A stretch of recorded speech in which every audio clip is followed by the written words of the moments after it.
Hello दोस्तों, lucky sir classes में आपका स्वागत है।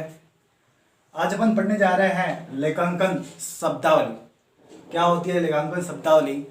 तो सबसे पहले अपन पढ़ेंगे क्रय के बारे में कि क्रय क्या होता है। क्रय क्या होता है?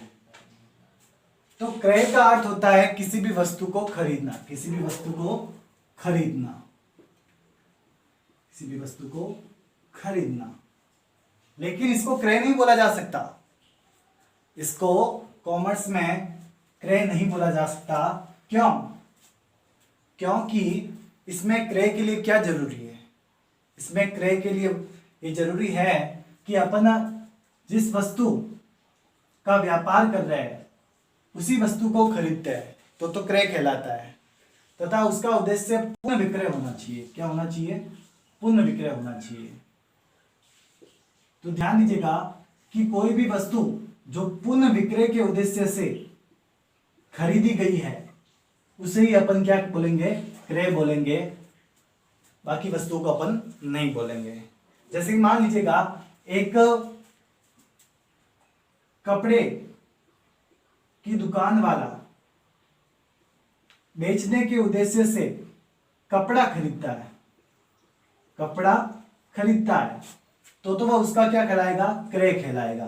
क्रय को इंग्लिश में बोलते हैं परचेज। क्या बोलते हैं? परचेज। तो कपड़ा खरीदता है तो क्या क्या बोलेंगे उसको? क्रय।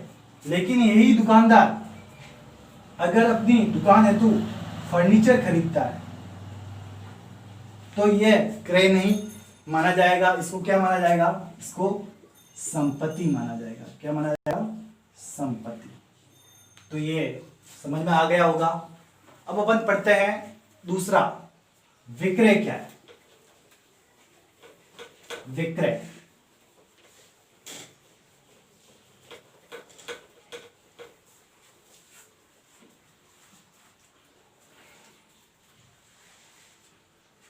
विक्रय जिसको बोला जाता है इंग्लिश में सेल्स,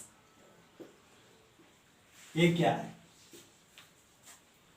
तो जान लीजिएगा कि जिस वस्तु का अपन विक्रय करते हैं वह बेचने के उद्देश्य से ही होनी चाहिए। यानी यहां पे बताया गया था कि कपड़े का व्यापारी अगर कपड़ा बेचता है तो उसका क्या कहलाएगा? विक्रय कहलाएगा। लेकिन वह मान लीजिएगा कि उसके यहाँ पे अखबार आते हैं और वह पुराने अखबार को बेचता है,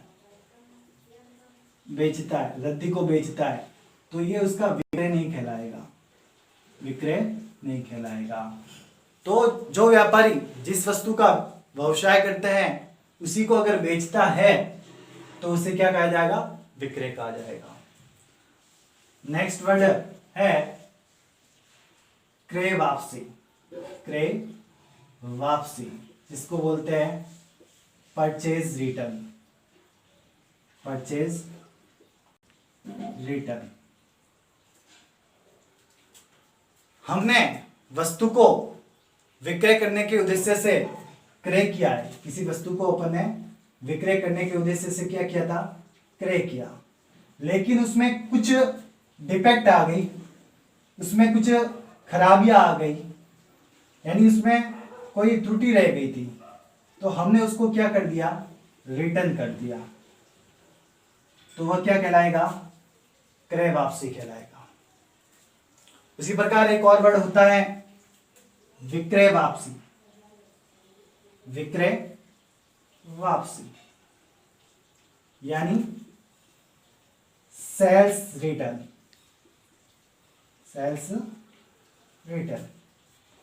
हमने किसी को, ग्राहक को माल बेचा है और वो वापस अपन को माल रिटर्न कर देता है तो उसको बोला जाएगा विक्रय वापसी। यानी बेचा गया जो माल है वो वापस क्या हो रहा है? रिटर्न हो रहा है, यानी अपने पास ही आ रहा है। और अपने पास आ रहा है इसका मतलब आंतरिक वापसी हो रही है। कैसी वापसी हो रही है? आंतरिक वापसी। आंतरिक वापसी हो रही है। जबकि देखो इसमें हमने दूसरों के पास से माल बेचा था, माल खरीदा था और वापस उनको रिटर्न कर रहा है क्रय वापसी में, तो ये कैसा? क्या कहलाएगी? ये बाह्य वापसी कहलाएगी। क्या कहलाएगी? बाह्य वापसी। अब नेक्स्ट वर्ड अपन पढ़ने जा रहे हैं वह है आहरण। क्या होता है? आहरण। आहरण क्या होता है इसके बारे में अपन पढ़ेंगे। तो जब अपन अपने व्यक्तिगत उद्देश्य से व्यापार से नकद या फिर माल निकालते हैं तो उसे क्या कहा जाता है? आहरण कहा जाता है। क्या कहा जाता है? आहरण। आहरण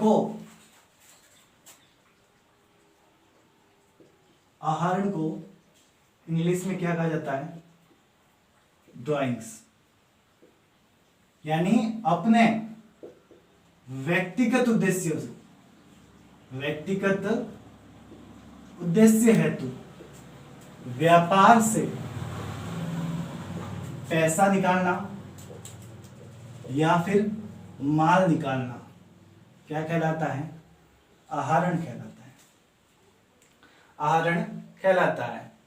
और ये इसका जो लेखा है अलग से किया जाता है और ये होना भी चाहिए, क्योंकि अपन की एक किराने की दुकान है और अपन को जरूरत पड़ गई अचानक चीनी की, तो क्या अपन दूसरों की दुकान पे लेने के लिए जाएंगे? नहीं, हम अपनी दुकान में से ही उस चीनी को ले लेंगे और उसका जो लेखा है वो किसके रूप में कर लेंगे? आहरण के रूप में कर लेंगे। पॉइंट क्लियर हो गया होगा।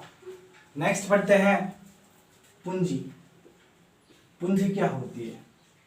तो पूंजी को बोला जाता है कैपिटल्स। जब कोई भी व्यवसाय आरंभ किया जाता है, यानी व्यवसाय को जब प्रारंभ किया जाता है और प्रारंभ करते समय जो पैसा लगाया जाता है उसी को बोलते हैं पूंजी या फिर बोलते हैं कैपिटल। और ये जो पैसा लगाया जाता है ये कैपिटल्स होती है, उस कैपिटल्स को हमेशा दायित्व माना जाता है। व्यापार का क्या माना जाता है? दायित्व माना जाता है। क्यों माना जाता है? क्योंकि जब व्यवसाय को बंद कर दिया जाता है, व्यवसाय को क्या कर दिया जाता है? बंद किया जाता है, तब ये पूंजी वापस लौटा दी जाती है। इसलिए इसको क्या माना गया है? दायित्व माना गया है। ये पॉइंट भी आपका क्लियर हो चुका होगा। अब अपन नेक्स्ट पढ़ने जा रहे हैं संपत्तियां। क्या पढ़ने जा रहे हैं? संपत्तियां। अब संपत्तियां क्या होती है? संपत्तियों को इंग्लिश में क्या बोलते हैं? असेस्ट। क्या बोला जाता है? असेस्ट।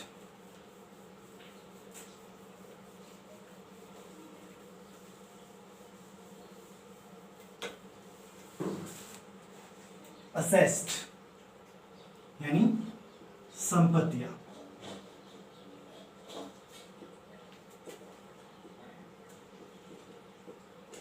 ये क्या होती है? तो ध्यान दीजिएगा, कोई भी व्यवसाय होता है तो व्यवसाय में क्या होता है?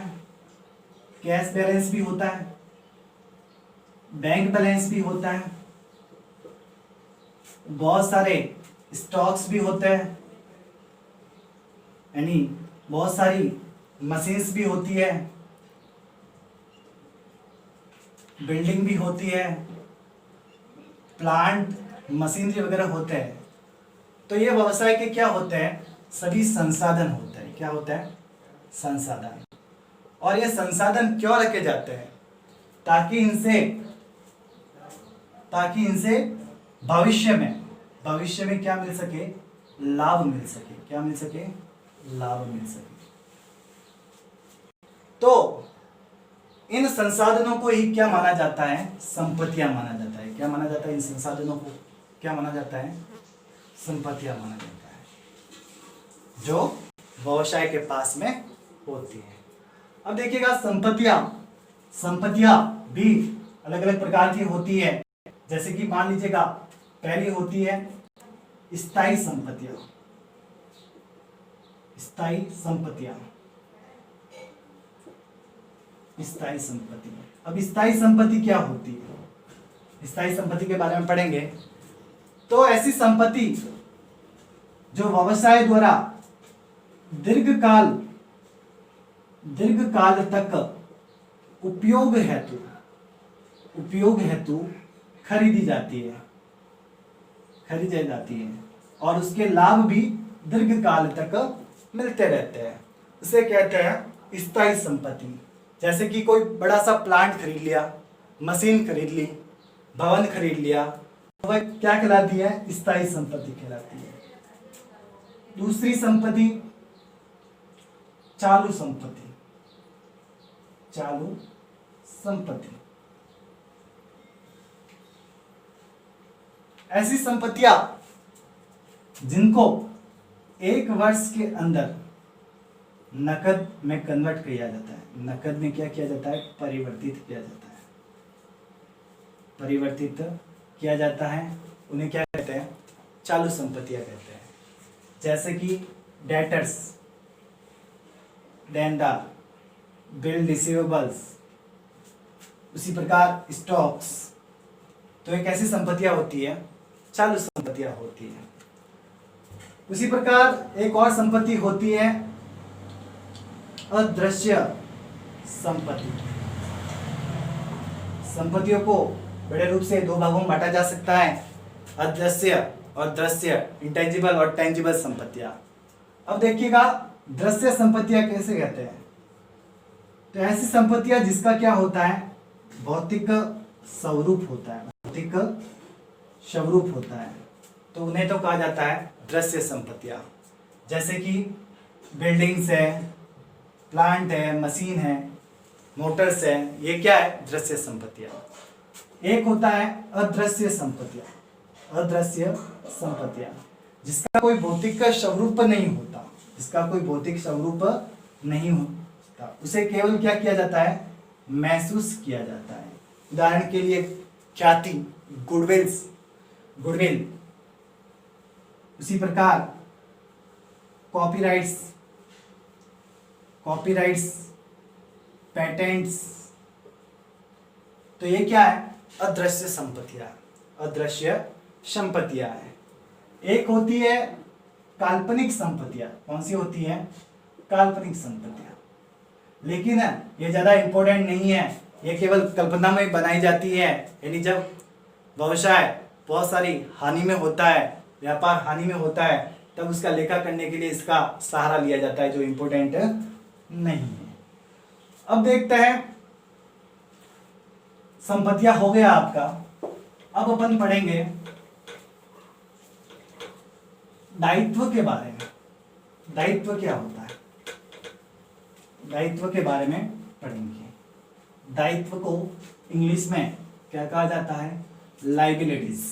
क्या कहा जाता है, लाइबिलिटीज। और लाइबिलिटीज क्या होती है, इसके बारे में अपन पढ़ेंगे।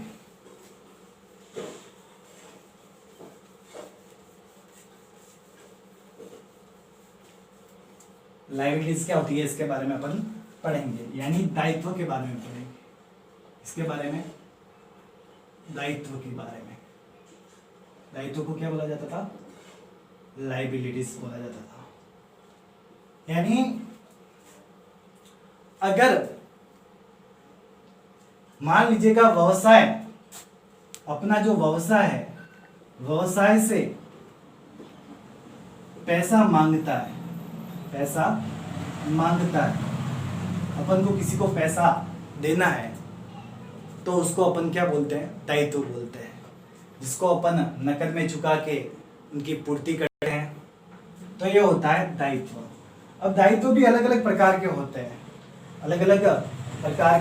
होते हैं, जिसमें पहला दायित्व मान लीजिएगा कि बाह्य दायित्व। कौन सा दायित्व, बाह्य दायित्व। अब बाह्य दायित्व जो अपन को बाह्य पक्षकारों को चुकाने होते हैं, यानी व्यवसाय के बाहर जो होते हैं उसको बाह्य पक्षकार बोलते हैं। तो बाह्य पक्षकारों को चुकाया जाता है। जैसे कि मान लीजिएगा अपन ने कोई लोन लिया है तो वह किसमें गिना जाएगा, बाह्य दायित्व में। इसी प्रकार मान लीजिएगा इनकम टैक्स है, सेल्स टैक्स है या फिर जो लोन्स है, ये क्या कहलाता है, बाह्य दायित्व। ऋण पत्र है वो भी इसमें ही आता है। इसी प्रकार एक और दायित्व होता है आंतरिक दायित्व। यानी ये जो दायित्व होता है वह व्यवसाय के जो आंतरिक पक्षकार होते हैं, यानी व्यवसाय के जो सदस्य होते हैं उनसे रिलेटेड होता है। यानी जब व्यवसाय प्रारंभ करते समय जो पूंजी लगाते हैं तो पूंजी को वापस लौटाना होता है, तो वह उसका क्या होता है, आंतरिक दायित्व होता है। उसी प्रकार देखो पूर्वाधिकार अंश होते हैं, वो भी किसके अंतर्गत माने जाते हैं, आंतरिक दायित्व में। अगर किसी सदस्य ने क्या दे रखा है, लोन दे रखा है, तो वो भी किसमें माना जाएगा, आंतरिक दायित्व में। उसके बाद में अपन समय के आधार पर ले सकते हैं इसको। एक तो होता है अल्पकालीन दायित्व। ऐसे दायित्व जिसको अपन को एक वर्ष के अंदर पे करने पड़ते हैं, चुकाने पड़ते हैं, उसको बोलते हैं अल्पकालीन दायित्व। जैसे कि मान लीजिएगा लेनदार होते हैं, क्रेडिटर्स होते हैं, उनको पेमेंट करना, बीपी किसी की एक्सेप्ट की है, बिल पेबल, तो उसका पेमेंट करना, ये अल्पकालीन दायित्व कहलाता है। इनकम टैक्स वगैरह ये इसमें आता है, सेल्स टैक्स वगैरह इसमें आता है। उसी प्रकार आता है, बात करते हैं नेक्स्ट, तो दीर्घकालीन दायित्व। तो ऐसे दायित्व जिनको अपन को एक वर्ष के बाद में पे करना होता है, एक वर्ष के बाद में अपन को पे करना होता है। उदाहरण के लिए मान लीजिएगा दीर्घकालीन लोन ले रखा है या फिर दीर्घकालीन ऋण पत्र है, तो वह इसके अंतर्गत माने जाते हैं। तो ये होता है दीर्घकालीन दायित्व। अब अपन पढ़ेंगे आयगत प्राप्तियों के बारे में। आयगत और पूंजीगत क्या होता है, आयगत और पूंजीगत क्या होता है।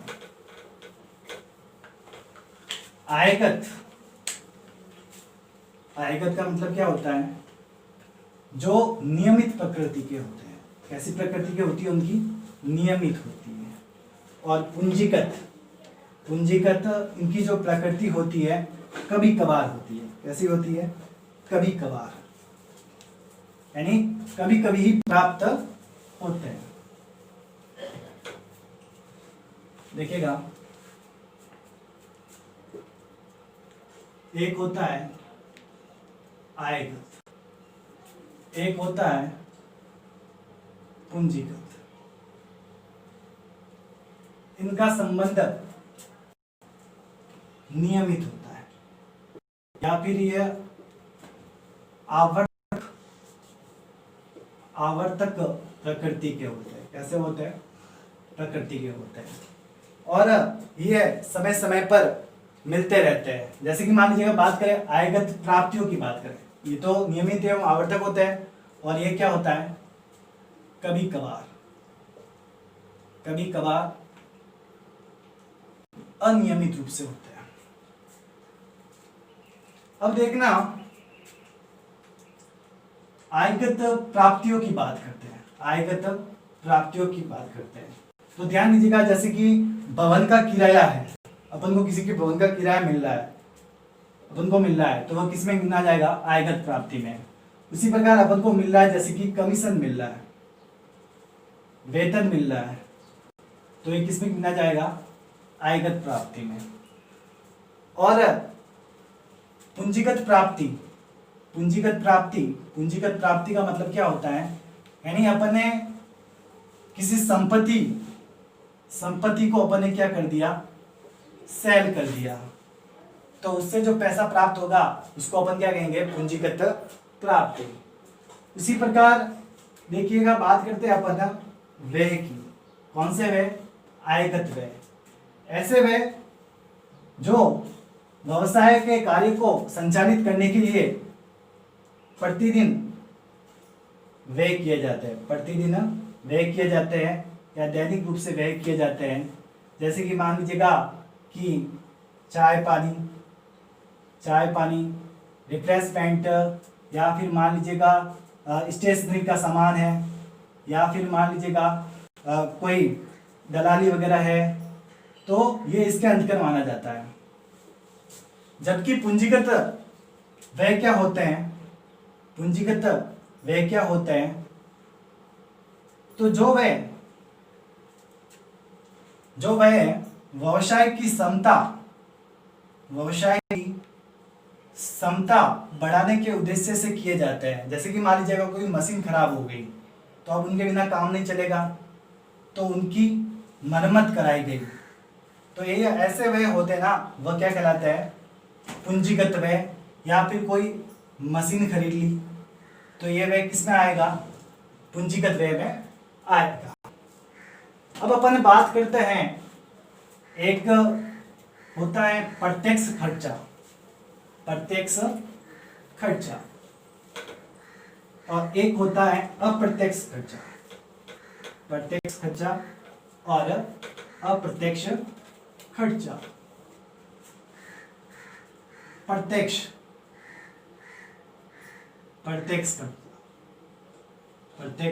खर्चे जिसको बोलते हैं डायरेक्ट एक्सपेंसेस। और डायरेक्ट एक्सपेंसेस क्या होते हैं? तो ऐसे खर्चे जो किसी विशेष उत्पाद से रिलेटेड होते हैं, जो किसी विशेष उत्पाद से संबंधित होते हैं, उस उत्पाद के निर्माण की प्रक्रिया से संबंधित होते हैं। और अगर ये नहीं होते हैं, अगर बाय द वे ये नहीं होते हैं, तो इनका जो उत्पादन कार्य है वह क्या हो जाता है? बाधित हो जाता है। क्या हो जाता है? बाधित होता है। जैसे कि मान लीजिएगा कि अगर अपन मान लीजिएगा किसी वस्तु का निर्माण कर रहे हैं और मजदूरों को मजदूरी नहीं दे रहे, तो उत्पादन कार्य बाधित हो जाएगा। वहां पे विद्युत की आपूर्ति नहीं कर रहे, या फिर कोल हेतु पैसा नहीं दे रहे, तो कार्य क्या हो जाएगा? बाधित हो जाएगा। तो ये मजदूरी है, या फिर सप्लाई है, या फिर ये कोल्स वगैरह है, ये कैसे खर्चे होते हैं? प्रत्यक्ष खर्चे होते हैं। एक है अप्रत्यक्ष खर्चे। ये जो प्रत्यक्ष खर्चे हैं ना, इनको ट्रेडिंग अकाउंट में दिखाया जाता है, जो अपन बाद में पढ़ेंगे ट्रेडिंग अकाउंट में।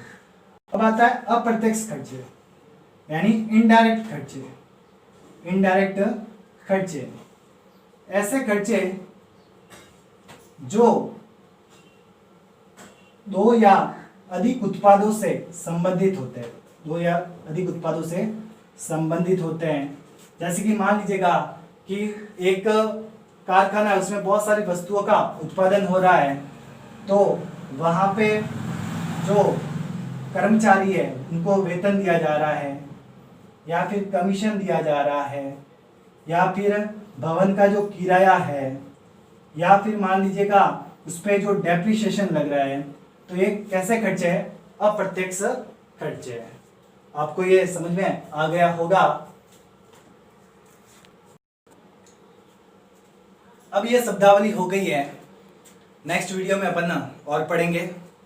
तो इस चैनल को ज़्यादा से ज़्यादा शेयर कीजिए, सब्सक्राइब कीजिए। धन्यवाद।